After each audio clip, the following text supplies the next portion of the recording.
বাংলাদেশ প্রথম গ্র্যান্ডমাস্টারের দেখা পায় ১৯৮৭ সালে। শুধু বাংলাদেশই নয়, যে অর্জন ছিল পুরো উপমহাদেশই প্রথম।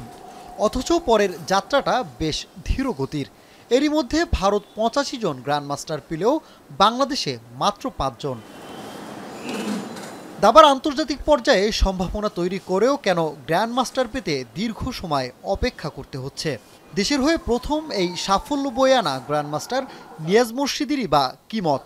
একই সাথে ফেডারেশনের কাছেই এর কি ব্যাখ্যা আছে? নার্সারিংটার অভাব ছিল এবং আপনার এটা বিশেষ করে এটা বেশি উপেক্ষিত হয়েছে আপনার 90s এবং 2000-এর দিকে। বর্তমান সময়ে বরং একটু চেষ্টা করা হচ্ছে, কিন্তু যে ডেফিসিটটা আপনি আগে রেখে আসছেন ওটাকে পূর্ণ করা খুব মুশকিল। মেধার খেলা দাবা, কিন্তু এখন এই মেধার সাথে আবার টেকনিক্যালি অনেক কিছু ডেভেলপ করেছে, যেটাতে আমি মনে করি যে আমাদের যারা প্লেয়ার আছে তাদেরকে আমরা সুযোগ সুবিধা সেভাবে আমরা প্রোভাইড করতে পারছি না। বাংলাদেশে গ্র্যান্ডমাস্টার হয়েও নেই আর্থিক নিরাপত্তা।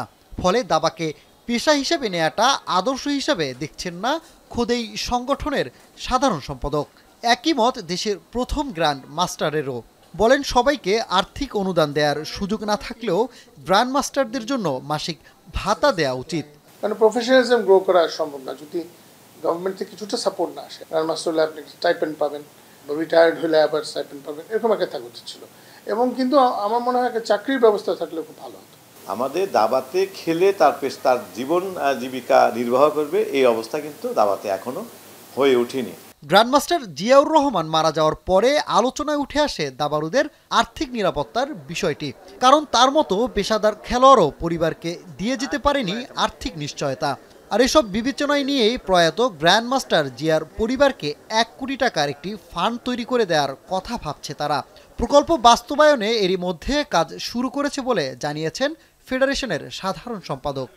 জিয়াউর রহমানের জন্য মিনিমাম ১ কোটি একটা ফিক্সড ডিপোজিট করে দেওয়া যায় কিনা সেটা আমরা অতি দ্রুত চেষ্টা করছি। মাননীয় মন্ত্রী মহোদয়কে সাথে নিয়ে আমরা মাননীয় প্রধানমন্ত্রীর কাছে আমরা যাব, লাবণ্য জিয়ার মিসেস এবং তার ছেলেকে নিয়ে।